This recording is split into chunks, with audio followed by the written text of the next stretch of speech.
Bom dia a todas as pessoas, como é que vocês vão?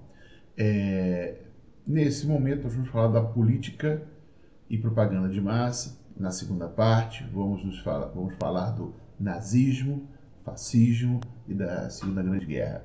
Eu nesse momento vou sumir para poder apresentar, ter uma tela mais limpa para vocês, tá? Beleza? Então vamos lá, deixa eu desaparecer e vamos começar, tá? Então vamos lá. Vamos falar desse momento. Vamos primeiro elencar, né, as características do fascismo.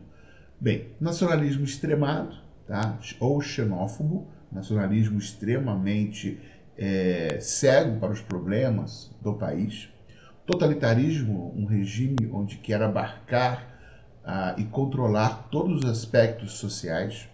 Um grande militarismo, anticomunismo, antiliberalismo, quer dizer, contra o liberalismo econômico e contra o comunismo. O único partido, o unipartidarismo, propaganda governamental massiva, com isso um culto ao poder, uma educação rígida, um corporativismo que é característica do fascismo, o racismo, que é uma característica própria do nazismo, e a expansão territorial ou espaço vital do pensamento de Hitler, que é característica do nazismo. Bem, vamos começar com a ascensão deste fascismo italiano que vai ocorrer, os dois, no período entre guerras, então pós Primeira Guerra Mundial. Você vai ter um regime de governo na Itália, que é uma monarquia parlamentar, como todos os países envolvidos na Primeira Guerra, na Europa, né, com grandes problemas, né, desemprego, problemas econômicos, desemprego, inflação, crescimento dos grupos socialistas nas eleições, que é uma preocupação da burguesia italiana, não é? Essa questão do comunismo que prega o fim da burguesia, ou seja, não existir mais tanta diferença entre ricos e pobres, então a burguesia italiana, preocupadíssima com isso, e apoia o surgimento do Fascio de Combate, em 1919. É um grupo de combatentes liderados por Mussolini, que vai reprimir de forma violenta qualquer manifestação popular. Tá? Eles formavam um grupo de extrema violência e de direita. Tá? Eles eram chamados os camisas negras. Os fascistas eram apoiados e financiados por grupos burgueses e no início da década de 20, não é, a Nacional Fascista é derrotada nas eleições parlamentares de 1921. Em 22 vai acontecer a Grande Marcha sobre Roma, onde 50 camisas negras vão marchar e vão exigir a colocação do Benito Mussolini no poder, né, como primeiro-ministro. Assim que ele assume, ele implanta uma ditadura e vai ser chamado de Dulce. Em 29, você vai ter o Tratado de Latrão, que vai ser a criação do Estado do Vaticano, para o Mussolini poder ter uma unidade maior dentro da Itália. Ele vai oferecer, vai assinar esse tratado onde na Itália você vai ter o reconhecimento do Vaticano, não é? E, logicamente, o apoio da Igreja Católica. Bem, o que vai acontecer neste momento? Você vai ter aí a perseguição dos opositores por Mussolini, partidos vão ser fechados, vai ter um controle rígido sobre ensino e comunicação, vai ser o culto ao líder com patriotismo e treinamento físico, a criação de obras públicas e o incentivo à agricultura. Em 36 vai reforçar, não é, o neocolonialismo com a invasão da Etiópia, que é no continente africano. Nazismo alemão, né? Após a Primeira Guerra, a Alemanha estava completamente devastada. Na República de Weimar, que vai ser parlamentar. no Tratado de Versalhes, assinado após a Primeira Guerra Mundial, você vai ter a Alemanha tendo que pagar dívidas de guerra que vai dar à Alemanha uma forte crise econômica, né, com fome, miséria, desemprego, uma hiperinflação chegando a 32 mil, não é, por cento ao mês. E com isso você vai ter o crescimento de grupos socialistas nas eleições, ou seja, grupo, não é, organizado de trabalhadores para concorrer de forma democrática às eleições. Em 19, o surgimento do PNSTA, não é, ou Partido Nazi para os íntimos, um grupo semelhante ao do fascista na Itália, seu líder Adolf Hitler. Combate às manifestações de esquerda na Alemanha, mesma coisa do fascismo, não é? Vai criar SA, seções de assalto, que vão ser grupos armados que vão perseguir os seus opositores, vão ter combates físicos, né, lutas mesmo, que vão ser conhecidos como camisas pardas. Também, assim como na Itália, vão ser apoiados pela burguesia. Também são derrotados nas eleições parlamentares, tentam o Putsch Munique, que é o golpe fracassado dos nazistas. Hitler, diferentemente de Mussolini, é preso, não é? E escreve, o nome está errado, não é minha luta, é a minha vida, se eu não me engano, tá? É que eu não corrigi isso, vocês me perdoem. Princípios básicos do nazismo: antissemitismo, perseguição aos judeus, racismo, né? Busca de conquistas territoriais, que é o que o Hitler falava de espaço vital, não cumprimento do Tratado de Versalhes, tá? Em 32, com a crise de 29, nós falamos sobre ela, os nazistas vão se fortalecer, conquistam aí 1/3 do parlamento alemão, então eles têm aí uma grande margem, não é, para votos. Em 33, Hitler é nomeado primeiro-ministro. Né? Em 34, ele é nomeado Führer, guia do povo, líder, e proclama a Terceira República, o Terceiro Reich. Reich é império, é riqueza. Então, o Terceiro Império. Os comunistas são severamente perseguidos, presos e mortos. Tá? Nesse momento, ele vai criar a SS, Seção de Segurança, a Polícia Política, a Gestapo, não é? Que é a polícia secreta, não é?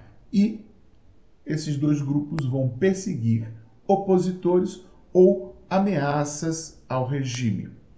Em 35, as leis de Nuremberg. Aí vão ser a perseguição aos judeus, restrição da cidadania e direito aos judeus, quer dizer, vão se tornar cidadãos de segunda classe, proibição de casamentos entre judeus e não judeus.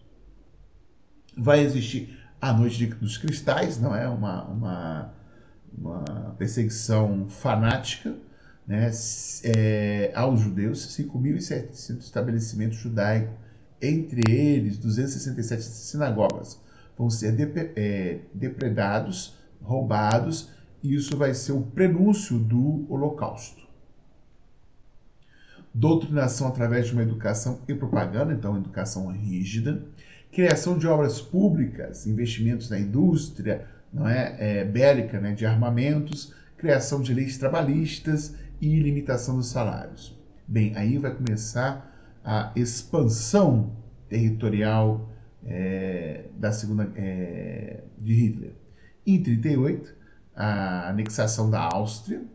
Em 39, da Tchecoslováquia.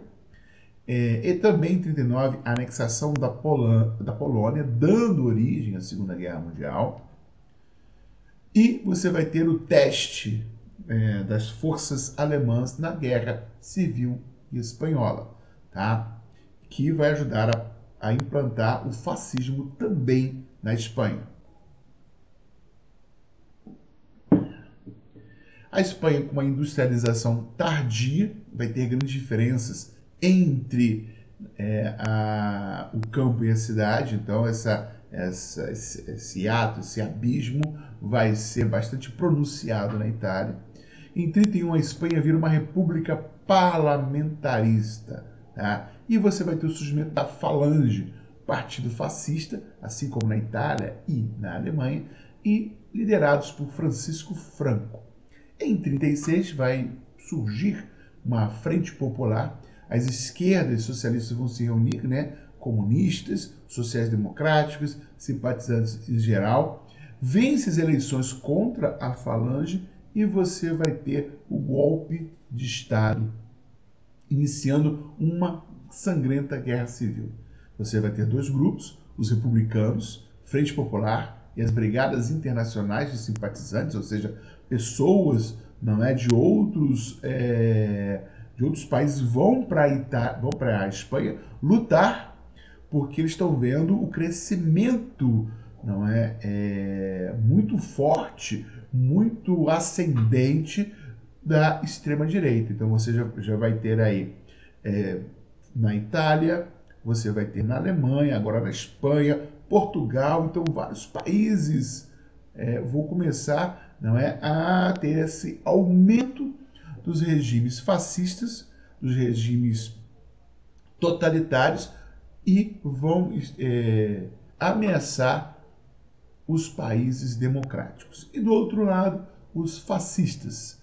Falange liderado por Franco, mais os latifundiários, donos de terras, mais a igreja, mais a classe média. Então o fascismo vai ter o apoio das classes dominantes, das classes opressoras sobre o povo, sobre os trabalhadores. Franco vai receber o apoio de Hitler e Mussolini e a Guerra Civil Espanhola vai ser um laboratório para a Segunda Guerra Mundial. Laboratório porque a Alemanha testa uma boa parte do seu armamento, como ele vai funcionar, qual é a sua eficiência na Guerra Civil Espanhola. Franco, por isso, sai vitorioso, implanta uma violenta ditadura e fica até a sua morte, um dos que mais vai durar, até 1975. Bem, aí nós temos algumas atividades com relação a este momento. Então, na Sesgran Rio, 1994, em relação ao período compreendido entre as duas guerras mundiais, de 19 a 39, caracterizado pela crise do Estado e a sociedade liberal, assinala a afirmativa correta. Então, o período de 19 a 39 também é conhecido como período entre guerras, tá? Então, entre a Primeira e a Segunda Guerra Mundial, onde você vai ter várias características. A ascensão desses regimes totalitários, tá? A diminuição dos regimes da força da democracia, você vai ter a crise de 1929, que vai ser iniciada nos Estados Unidos, é uma crise de superprodução, já falamos dela também, e você vai ter aí as várias alternativas, sendo que a ausência de uma política de autossuficiência vai obrigar os regimes nazifascistas a compensar suas deficiências econômicas com o expansionismo militar. O que quer dizer isso, professor? Isso quer dizer o seguinte, a Europa, o que ela não tem? Ela não tem terra. Então, para um crescimento, vamos assim dizer, prodigioso, um crescimento sustentável, ela precisa de recursos naturais. Tá? A Segunda Guerra Mundial é esse equilíbrio de forças, aonde esses países vão tirar a sua capacidade bélica. A Primeira Guerra Mundial já foi o prenúncio disso, e a Segunda Guerra Mundial é o final dessa busca e implantação do quê? A implantação do modelo que nós temos hoje, que é uma exploração dos países na década de 70, 80, terceiro mundo, hoje o país em desenvolvimento. Tá? Então você tem essas características. Bem, na segunda questão, ainda uma recordação pessoal. Você sabe que em 1937, menos de um ano depois do início da Guerra Civil Espanhola, a Legião Condor, a legião dos alemães nazistas, posta à disposição do general Franco, bombardeou a pequena cidade basca de Guernica, destruindo-a completamente. Quem vai escrever isso é Pierre Vilar. Assinale a alternativa que apresenta a doutrina ideológica comum entre os comandantes da Legião Condor, citada no texto, e o general espanhol Francisco Franco. Essa é a mais fácil, é a fascista de extrema direita. Bem, a Guerra Civil Espanhola, o bloco nacionalista, liderado pelo general Franco, contou com o apoio dos regimes fascistas da Itália, de Mussolini, e da Alemanha, de Hitler. Tal apoio envolveu o envio de equipamentos e tropas de combate, dentre os quais se tornou tristemente célebre a Legião Condor, formada por aviões e pilotos alemães, responsáveis pelo massacre de Guernica, da cidade de Guernica. Não é? Temos aí, essa é uma obra artística do pintor espanhol Pablo Picasso, essa é Guernica. Tá? É um protesto que o artista fez a este massacre. Nós vemos aí imagens de desespero e atrocidade, e é um dos quadros mais emblemáticos, mais fortes de Pablo Picasso, e ele é extremamente revela a destruição. Tá? Então nós temos esse quadro aí como expressão. O artista espanhol se inspirou no bombardeio da cidade de Guernica no dia 26 de abril de 37. Nesse dia, os aviões alemães da Legião Condor destruíram quase completamente a cidade espanhola de Guernica. É uma cidade na província Biscaia, localizada na comunidade autônoma do País Basco. Bem, nós temos aí o fim, né, da Guerra Civil Espanhola. Aí nós vamos começar a Segunda Guerra Mundial e reparando que nós temos aí a localização, onde aconteceu. A Segunda Guerra Mundial vai acontecer entre 39 e 45. Vai envolver o continente asiático, europeu, norte da África e o Oceano Atlântico. Então vai ser uma guerra atlântica. Também vai envolver a parte oriental, né, o Japão, que vai invadir vários países. Então você vai ter aí duas frentes, uma frente no Pacífico e uma frente no Atlântico. Antecedentes, a guerra sino-japonesa, entre o Japão e vai invadir a China, vai tomar a Manchúria em 31, então você vai ver, olha só, tanto a Europa quanto o Japão não têm terras, eles precisam de terra. Em 39, soviéticos e nazistas vão assinar o Pacto de Não Agressão, Ribbentrop-Molotov, vai ser um pacto entre Hitler e Stalin, vai invadir a Polônia, em acordo com os soviéticos, estabelecendo fronteiras. Esse evento vai ser o estopim da guerra. A França e a Inglaterra vão declarar guerra à Alemanha nazista, que cresce constantemente. Tá? Rearmamento e expansão nazista, ocupação da Áustria e da Tchecoslováquia, falamos disso já. Aliança com a Itália e Japão, os governos também autoritários e também expansionistas, formando o eixo Roma, Berlim e Tóquio. E você vai ter uma tentativa de política de apaziguamento, não é? Conciliatória. O perigo maior era a ameaça vermelha ou a ameaça comunista. Então Hitler vai tentar deixar a União Soviética de fora deste processo expansionista. Os alemães vão invadir a Polônia. Em resposta, o governo da França e da Inglaterra vão declarar guerra à Alemanha. Isso vai ser a origem, não é, da Segunda Guerra Mundial, fato que acontece em setembro de 39, e você tem aí o estopim da Segunda Guerra Mundial. Então você vai ter esta característica. Então reparem só, esse aí é o mapa geral. Aqui você vai ter a Inglaterra, Grã-Bretanha, França invadida, Itália, França dividida, então você vai ter essa característica, e aqui a União Soviética e as fronteiras dividida pelos dois países. Aí a divisão da Polônia, o lado comunista e o lado fascista, ou nazista. nazista.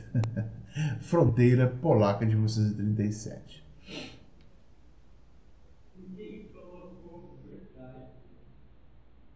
Aí nós vamos ter a Prússia Oriental, não é? Aqui você vai ter o corredor polonês, não é? Varsóvia, então a Alemanha queria esse espaço. Não é? Você vai ter a Eslováquia, a Rutênia, países que não existem mais. Então você vai ter essa característica. Países Baixos, que é a Holanda, Bélgica, Luxemburgo, França, Suíça, Itália. Então reparem que aqui é um caldeirão. Você tem uma frente bastante de ataque. Então nós temos aí essa característica. Bem, as coalizões que estão envolvidas. Os aliados, que vão ser formados pelos Estados Unidos, pela França, pela Grã-Bretanha e pela União das Repúblicas Socialistas Soviéticas e as forças do eixo, Alemanha, Itália e Japão. A guerra na Europa foi mais intensa e decisiva para a definição do conflito. A luta terrestre entre a Alemanha nazista e a União Soviética vai determinar, não é, o resultado da guerra.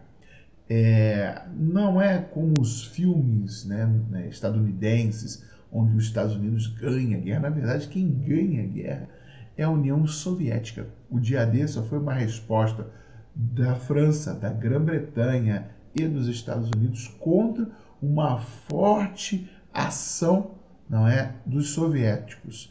Não, essa forte ação vai enfraquecer os alemães na outra frente de guerra e o dia D pode acontecer. Tá? Então você tem essa principal característica. Bem, como é que se processa a guerra? Em 41, Hitler acaba com o tratado e invade a União Soviética. A operação que ele vai chamar de Operação Barbarossa.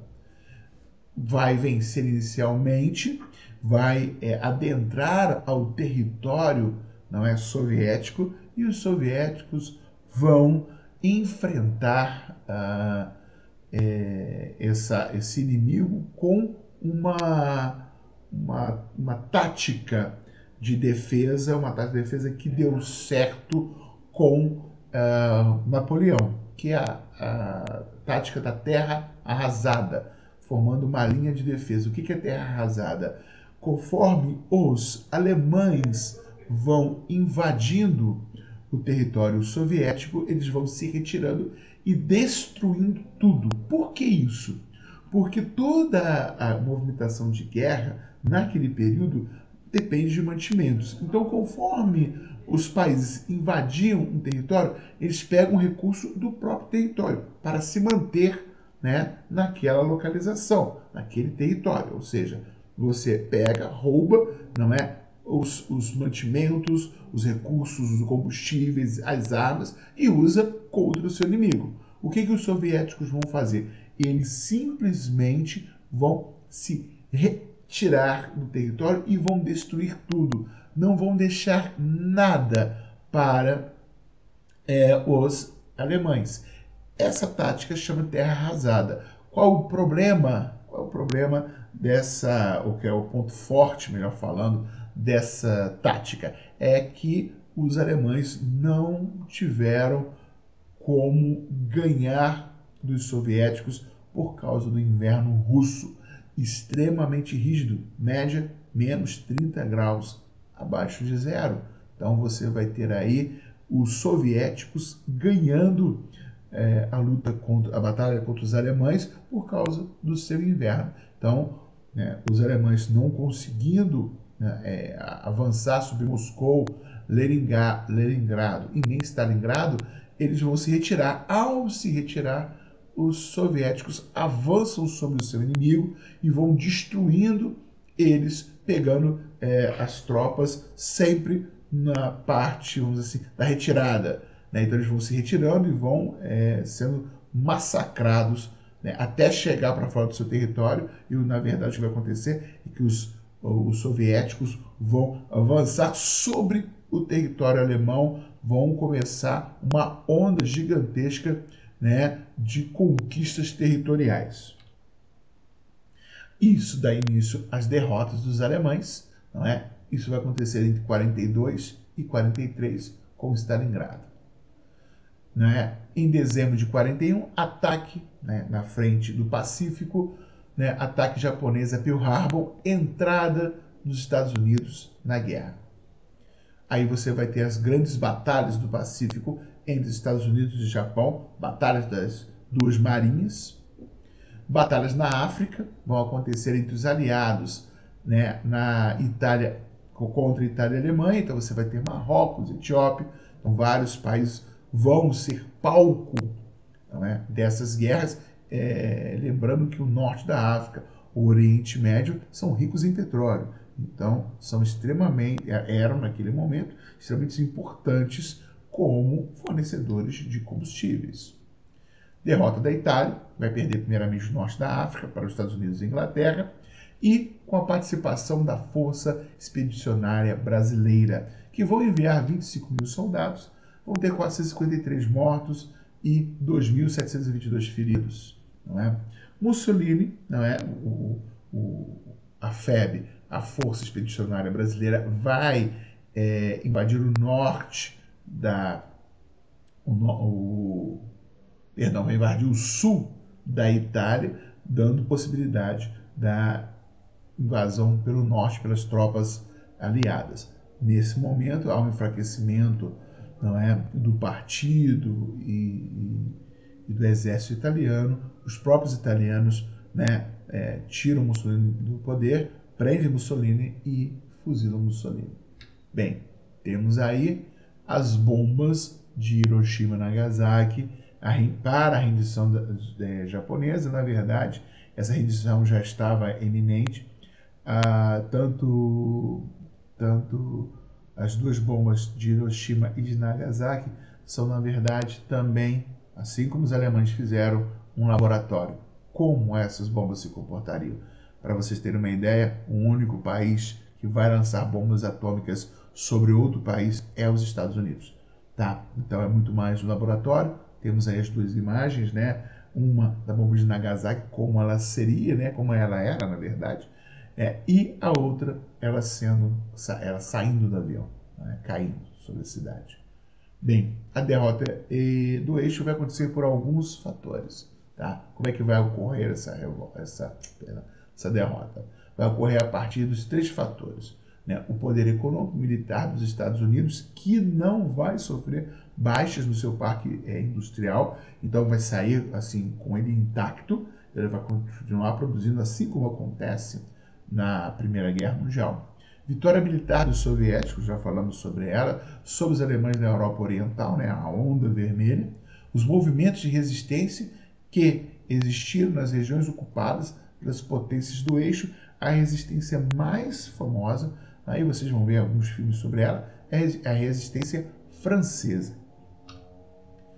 Bem, dentro da diplomacia, você vai ter aí a divisão dos dois blocos. Apesar da definição dos dois blocos, aliado e eixo, a guerra foi marcada por relações sutis, complexas e contraditórias. As ambiguidades da diplomacia triangular que marcaram a preparação para a guerra, os dois eixos, perduraram durante todo o conflito, como o caso da demora dos anglo-saxões em desembarcar na Europa. Anglo-saxões são os ingleses, tá? Então você vai ter aí dentro do processo diplomático acordos sendo feitos. Temos que lembrar que esses acordos são sempre acordos entre as burguesias, não é? Então, as burguesias italiana, espanhola, alemã vão apoiar esses partidos. Enquanto a democracia nesses países ela é muito frágil. Tá? Você tem aí a ascensão, por exemplo, do comunismo.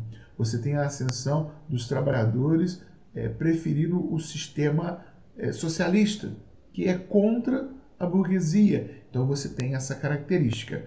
Aonde você tem uma democracia e, principalmente, uma burguesia mais elaborada, mais forte, mais solidificada, você tem a permanência da você tem a permanência da democracia como o principal sistema político, não é?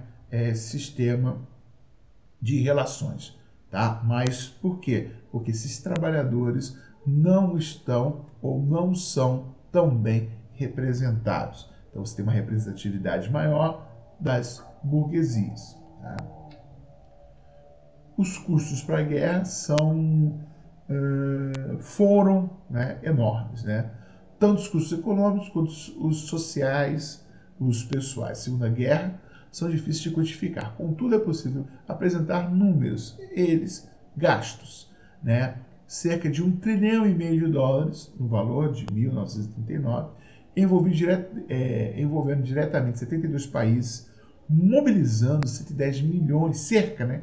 110 milhões de militares. Mortos, você tem por volta, isso é sempre muito complexo, né? Milhões de pessoas, mutiladas entre 35 milhões de pessoas, e você vai ter pessoas desaparecidas, 3 milhões. Consequências dessa guerra, não é? Os mortos, vai ter a criação da ONU, visando assegurar a paz mundial, que nunca vai realmente funcionar, né? Na prática, pelo menos. Os Estados Unidos se fortalece, assim como na Primeira Guerra Mundial, né? Vão ser os maiores credores. Diversos países sem ter sofrido baixas no seu território, ou seja, o parque industrial estadunidense, ele fica intacto. Aliás, ele até aumenta, porque ele precisa abastecer os países em guerra, diretamente na guerra. Então, o que vai acontecer? Você vai ter aí uma grande produção. Um lembrete, a crise de 29 só passa inteiramente após a Segunda Guerra Mundial, em 45, onde vão se estabelecer as novas formas, não é, do processo econômico, essa que nós temos hoje. A União Soviética sai totalmente destruída da guerra, porém sai fortalecida tanto militarmente quanto politicamente. Aí nós vamos ter o Holocausto. O que é o Holocausto? O Holocausto é o extermínio sistemático e gigantesco dos judeus. Mas não foram só judeus.